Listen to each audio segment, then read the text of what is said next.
Hello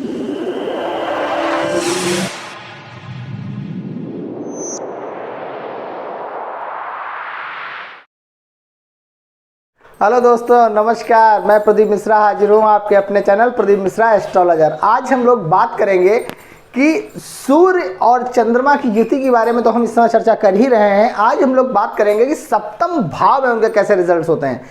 जैसा कि आप कुंडली में देख रहे हैं, जहाँ पे सूर्य और चंद्रमा बैठे हुए हैं साथ में, उसे हम कहते हैं सप्तम भाव। और सूर्य चंद्रमा जब एक साथ बैठते हैं तो उनकी युति कहते हैं। अब युति में क्या डिफरेंस है, क्या चेंजेस आते हैं कि अगर सूर्य और चंद्रमा की डिग्री बहुत नज़दीक है, जैसे 2-3-4 डिग्री का डिफरेंस है, तो उनको बहुत ही नज़दीक माना जाएगा। जहाँ पे चंद्रमा के प्रभाव में कमी आ गई, क्योंकि सूर्य के तेज के आगे कहीं ना कहीं कोई भी ग्रह हो कहीं ना कहीं डाउन हो जाता है, क्योंकि सूर्य और चंद्रमा की युति होती है। लेकिन चंद्रमा को अस्त का दोष नहीं लगता, लेकिन और सारे प्लैनेट्स जो हैं कहीं ना कहीं अस्त हो जाते हैं।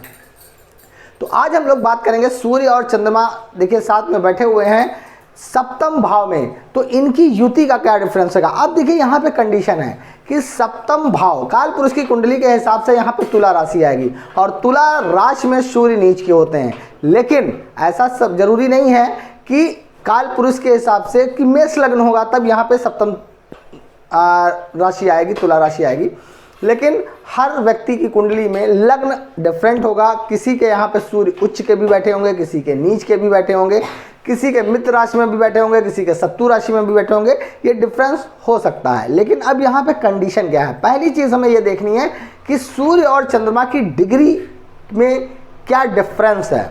कि अगर मान लिया 10 से 15 डिग्री का डिफरेंस है सूर्य और चंद्रमा का, तो वो युति उतनी प्रभावशाली नहीं होगी, वो अमावस्या योग नहीं यहाँ पे लगेगा, तो डिस्टेंस दूर हो जाएगा, सूर्य और चंद्रमा की डिस्टेंस मेंटेन हो जाएगी, तो यहाँ पे रिजल्ट्स अच्छे मिलेंगे। अब यहाँ पे ये देखना है कि सूर्य बलाबल में तेज है कि चंद्रमा बलाबल में तेज है, उसका यहाँ पे रिजल्ट्स मिलेगा। देखिए अब यहाँ पे एक चीज़ आपको बता दें कि अगर पति की कुंडली है तो वो पत्नी का घर कहा जाता है, और पत्नी की कुंडली है तो वो पति का घर कहा जाता है। अब इसमें एक चीज़ देखनी है कि सूर्य बैठेंगे, अगर सूर्य यहाँ पे बलाबल में तेज होंगे तो मान लीजिए उसका जीवन साथी जो भी होगा, जिस जातक की कुंडली में सूर्य और चंद्रमा की युति यहाँ पे होगी और सूर्य बलाबल में तेज होंगे, तो इस चीज़ को आप मान लीजिए कि ऐसे व्यक्ति का जीवन साथी तेज तर्रार बहुत होगा और मजबूत होगा, शारीरिक हष्टपुष्ट भी होगा और गुस्सैल भी होगा,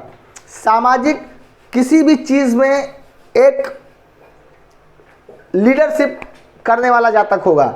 अब आपको बता दें, ऐसे जातकों को देखा जाता है कि ऐसे जातकों को, लेकिन मैं एक चीज़ कहूँगा, ऐसे जातकों को पार्टनरशिप में बिजनेस नहीं करना चाहिए, क्योंकि पार्टनरशिप में कहीं ना कहीं इनको प्रॉब्लम होती है।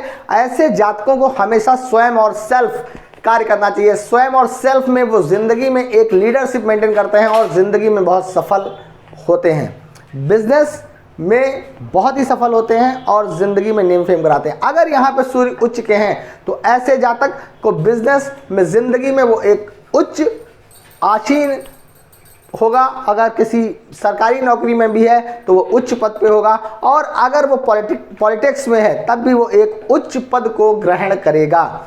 लेकिन ऐसे जातकों को मैं ये ज़रूर कहूँगा कि इनको, ऐसे जातकों को जो है पार्टनरशिप नहीं करनी चाहिए। पार्टनरशिप में कहीं ना कहीं इनको प्रॉब्लम्स क्रिएट होती है, क्योंकि इनका जो सोचने का तरीका होता है वो कार्य को फटाफट करने वाला और कार्य को एक सिस्टमैटिक तरीके से ये करते हैं, और बिजनेस या जॉब या पॉलिटिकल कैरियर या एनी अदर वर्क तो जो है उसको बहुत ही सिस्टमैटिक तरीके से कार्य करते हैं और अपने चीज़ सिस्टम से चलाते हैं। अगर ये पार्टनरशिप करते हैं तो कहीं ना कहीं इनका पार्टनरशिप उतना अच्छा नहीं चलता और ज़िंदगी में प्रॉब्लम्स क्रिएट होती हैं। और ऐसे जातकों को मैं एक चीज़ और कहूँगा कि ऐसे जातकों को कभी भी गलत कार्य नहीं करने चाहिए, क्योंकि सप्तम भाव में होने से तो कहीं ना कहीं वहाँ पे प्रॉब्लम आती है। इनको हमेशा सत्य बोलना चाहिए, कि झूठ बोलकर कार्य करने से कहीं ना कहीं दिक्कतें आती हैं। अब यहाँ पे हम बात करें कि जीवन साथी, अगर जीवन साथी ऐसे जातक का होगा तो वो ऐसा जातक जिंदगी में एक लीडरशिप का रोल प्ले करेगा, एक लीडिंग रोल प्ले करेगा और ज़िंदगी में एक अपनी ऊंचाई की ओर बढ़ता रहेगा। अब जीवन साथी की लाइफ स्टाइल की बात करें तो ऐसे जातकों का कभी कभी देखा जाता है कि रिलेशंस जो होते हैं कहीं ना कहीं प्रॉब्लम्स होती है, रिलेशनों में कहीं ना कहीं एक खटास मिठास देखी जाती है और कभी कभी टकराव भी देखा जाता है। लेकिन इस पे ये भी डिपेंड करेगा कि जातक को, ऐसे जातकों को इस चीज़ का ध्यान रखना चाहिए कि, क्योंकि मैंने अभी बताया सूर्य बलवान है तो वहाँ पे वो तेज़ होगा तो कहीं ना कहीं गुस्सा होगा, गुस्से से चीज़ों को अपने ध्यान में रखना चाहिए, तरीके से रखना चाहिए, क्योंकि देखिए गुस्से से प्रॉब्लम्स का सॉल्यूशन नहीं होता, समझदारी से सॉल्यूशन होता है। तो इस चीज़ को ऐसे जातकों को देखना होगा और समझना होगा, क्योंकि कहीं ना कहीं ये सारी प्रॉब्लम्स होती हैं। ऐसे जातकों देखिए सूर्य और चंद्रमा जब बैठे होंगे सप्तम भाव में तो उनकी सप्तम दृष्टि लग्न पे पड़ती है, और जब सप्तम दृष्टि लग्न पे पड़ती है तो ये मान के चलिए वो व्यक्तित्व कहीं ना कहीं जातक के अंदर आ जाता है। अगर सूर्य और चंद्रमा की डिग्री थोड़ी सी दूरी है, मैंने अभी बताया था 10 से 15 का डिफरेंस है, तो ऐसे जातकों का मन भी बहुत स्ट्रांग होगा कि मन से भी मजबूत होंगे और कार्य डिसीजन मेकिंग में बहुत होंगे। मन से व्यक्ति जब मजबूत होता है तो हर चीज़ को हरा देता है, क्योंकि मन यहाँ पे अगर चंद्रमा अच्छी पोजीशन में है, चंद्रमा के बल क्षीण नहीं हुआ है, तो आप ये मान लीजिए यहाँ पे चंद्रमा जातक को, मन को स्ट्रांग कर देंगे और सूर्य और चंद्रमा दोनों मिलकर जातक को एक उच्च पद ग्रहण कराएंगे, वो किसी भी क्षेत्र में हो, कैरियर का कोई भी क्षेत्र हो, वहां पे वो जातक उच्च पद को ग्रहण करेगा।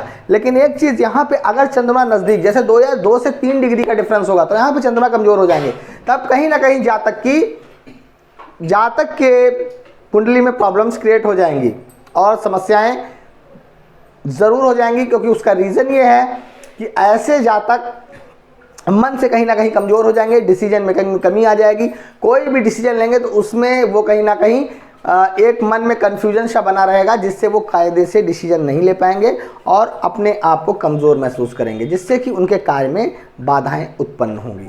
तो ऐसे जातकों को मैं ये जरूर कहूँगा कि अगर कहीं चंद्रमा क्षीण हो रहे हैं तो ऐसे जातक को चंद्रमा के बीच बंद का जाप जरूर करना चाहिए और शंकर जी को जल ज़रूर अर्पित करना चाहिए। अगर बेलपत्र मिल जाए तो ज़रूर बहुत अच्छी है, और समी के पत्तियों से ज़रूर पूजा पाठ करना चाहिए, जिससे चंद्रमा मजबूत होगा तो कहीं ना कहीं उसको बेनिफिट मिलेगा अगर शंकर जी का आप पूजा करते हैं।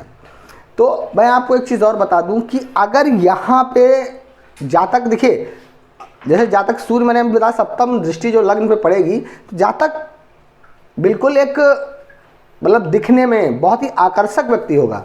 ऐसे लोग इनके तरफ अट्रैक्ट बहुत होते हैं, क्योंकि रीज़न क्या है, इनकी जो पर्सनैलिटी होती है, इनका जो एक बॉडी लैंग्वेज होती है या बॉडी फिटनेस कह दें, तो इनका जो है एक अलग तरीका होता है, जिससे कि जातक इनकी तरफ अट्रैक्ट होता है और इनको पसंद भी करता है। इनके दोस्त मित्र भी बहुत होते हैं और ज़िंदगी में सक्सेस पाते हैं और एक उच्च पद की ओर अग्रसित होते हैं। तो आज का मेरा वीडियो यहीं पे समाप्त होता है। अगर मेरा वीडियो पसंद आया तो लाइक करिए, शेयर करिए, सब्सक्राइब करना ना भूलिए। और अगर आपको मेरे वीडियो देखने हैं तो सूर्य, चंद्रमा, शुक्र, गुरु सभी के मैंने अलग अलग भावों के वीडियो बनाए हैं, आप मेरे चैनल पे जाके सारे देख सकते हैं। नमस्कार।